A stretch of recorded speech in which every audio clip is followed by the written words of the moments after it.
What's going on, Colts Nation? I appreciate you joining me for another video where this video is going to be a continuation of what we talked about just a little while ago.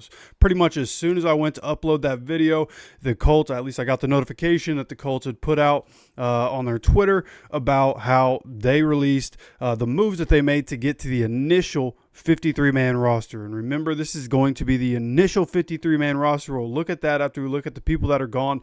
Some big names gone. We had said on this channel that there is a chance that Juju Brents ends up on the chopping block, and that's exactly what ends up happening. There are a lot of moves being made. So going to start here with the guys who were released.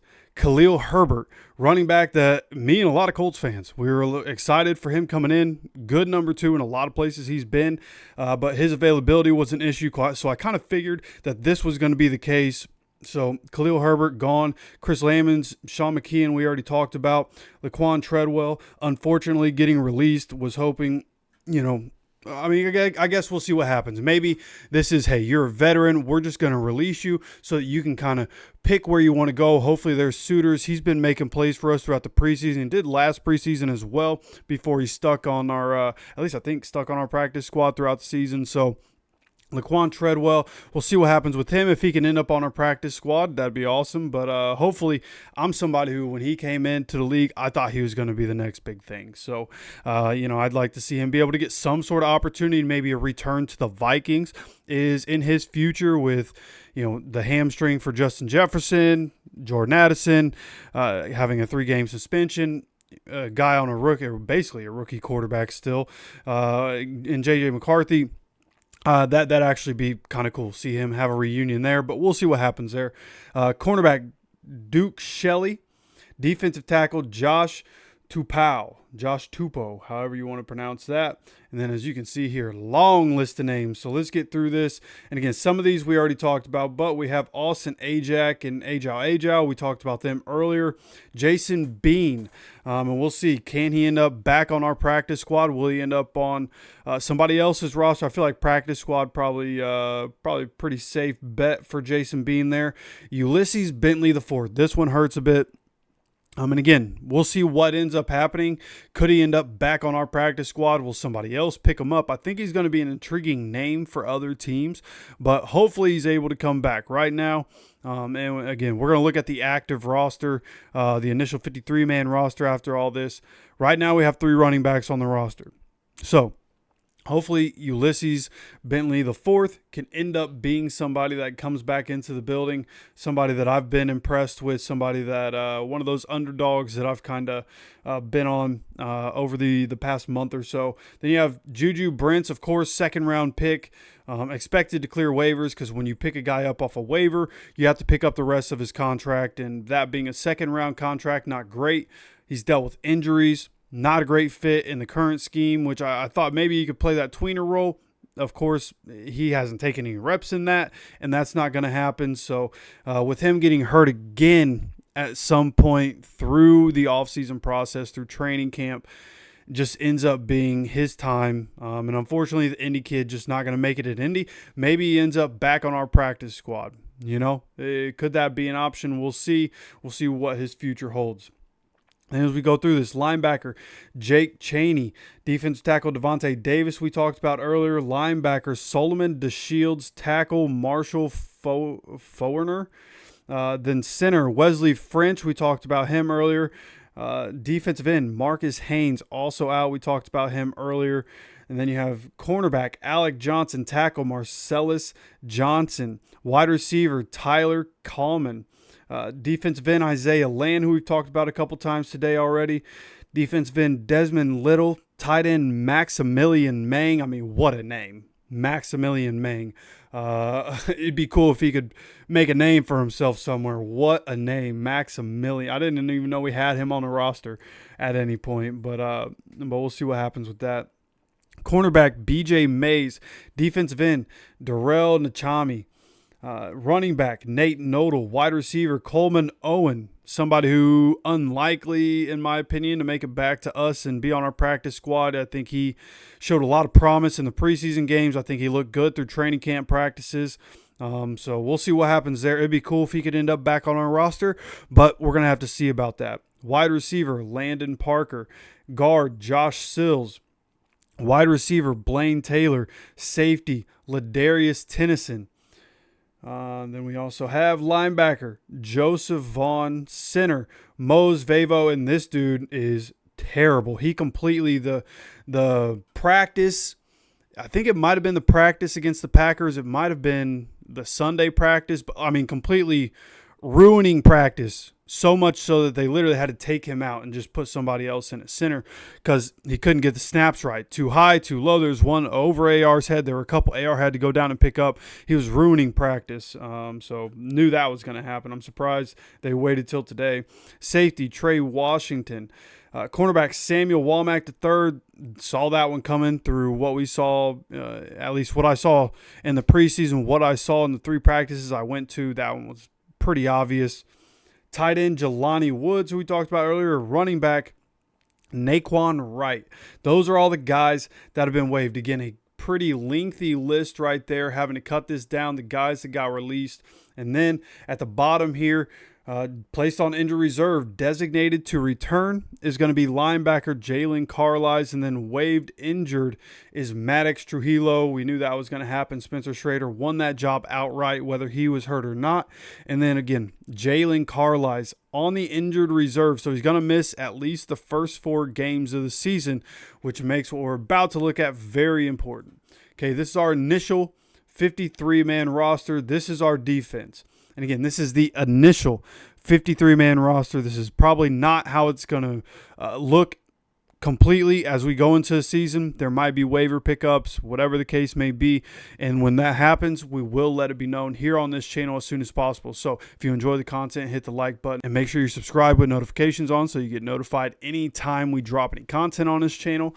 But nonetheless, here we go. Tommy Ade ends up making the team. DeForest Buckner, Samson Ebicom, Neville Gallimore, Liatu Latu, Taekwon Lewis, Kwity Paye, Tim Smith. So both Tim Smith and Tommy Ade end up making the team.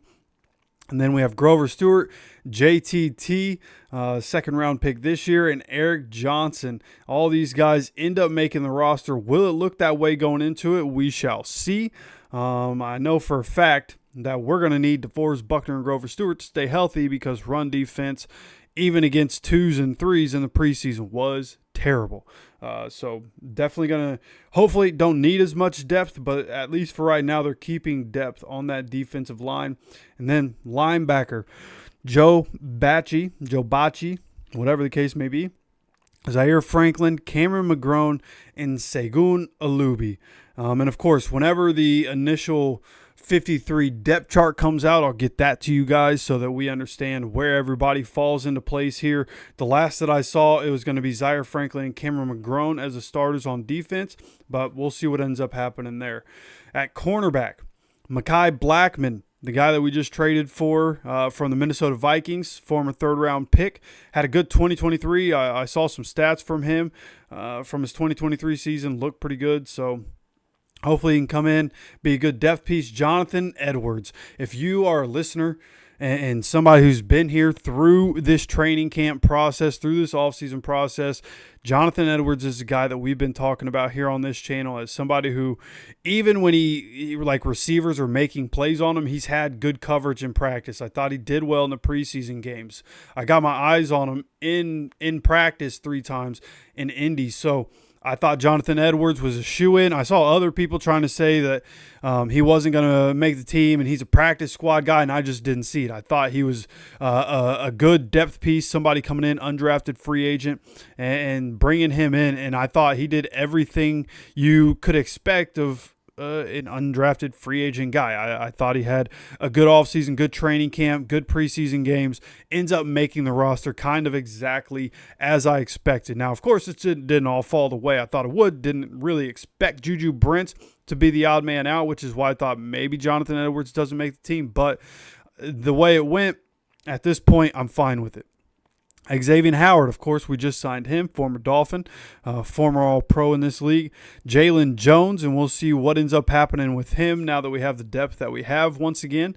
And then, of course, Kenny Moore, Charvarius Ward. And as you can see, and this is going to be important as we look forward, these names are in no particular order. They are just on here. Actually, as I sit here and look, these names are actually in alphabetical order. There's Eric Johnson. These aren't, so there's no rhyme or reason to any of this, actually. So just remember that this is not a depth chart. This is just the initial 53-man roster. At safety, Cameron Bynum, Nick Cross, Daniel Scott, Rodney Thomas, exactly what we thought was going to happen there. Special teams, Luke Rhodes, Rigoberto Sanchez, and Spencer Schrader, exactly what we thought it was going to be. Now, moving over to the offense, Daniel Jones, Riley Leonard, Anthony Richardson, exactly as you expected.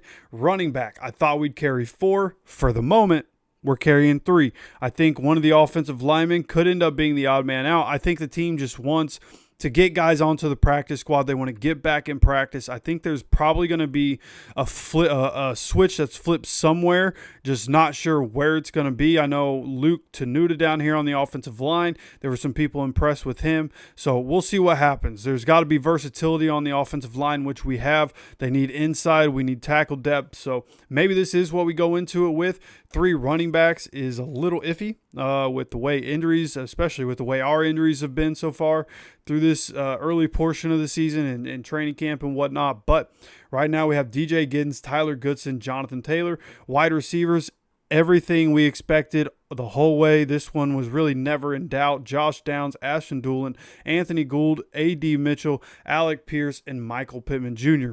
At the tight end spot, exactly what we talked about. Mo Alley Cox, Will Mallory, Drew Ogletree, and Tyler Warren. And then on the offensive line, Tanner Bortolini, Mackin Savez, Quentin Nelson, Danny Pinter, Bernard Raymond, Braden Smith, Luke Tenuta, Jalen Travis, and Dalton Tucker. So I actually think we have some pretty good depth on the offensive line. I think throughout the team, to be completely honest with you, like for everything you want to say about Chris Ballard and especially today with Jelani Woods being cut, you know, Josh Downs really the only contributor from that draft class at this point that had 12 picks in it. So you can say what you want about Chris Ballard. I think he's built a pretty good roster. We just got to have the quarterback play at a level that's not going to lose us games. So feel pretty good about where we're at. Going to be interested to see what kind of moves get made. Who do we get for the practice squad and all those sorts of things. Who do we end up moving? What pieces get moved around on the 53-man roster before the game in Miami? And, of course, we're getting closer and closer and closer to that. Okay, at the point you guys are seeing this video, I'm going to put this out late on this Tuesday night. We are a little over a week away from the NFL season starting officially on Thursday with the Eagles and Cowboys, and the Colts play that next Sunday. So next week we start really preparing for our first opponent. And by that point, right, I say probably by the end of this week, probably Saturday or so, I expect some moves to be made where we're trying to hammer home the roster we're going to take into the season. And again, whenever that stuff happens, whenever we get to that point and we get to a point where there's other roster moves happening, I'm going to let you guys know as soon as I possibly can every step along the way. So if you enjoy the content, make sure to hit the like button. Helps us out in the algorithm. And make sure you're subscribed. Make sure you have notifications on so you get notified anytime we drop any content on this channel, whether it's news, updates, any other videos, whatever it may be. I love hearing from you guys, so let me know your thoughts down in the comment section. Of course, I appreciate you stopping by for another video. And as always, take care of yourself, take care of each other, and go Colts.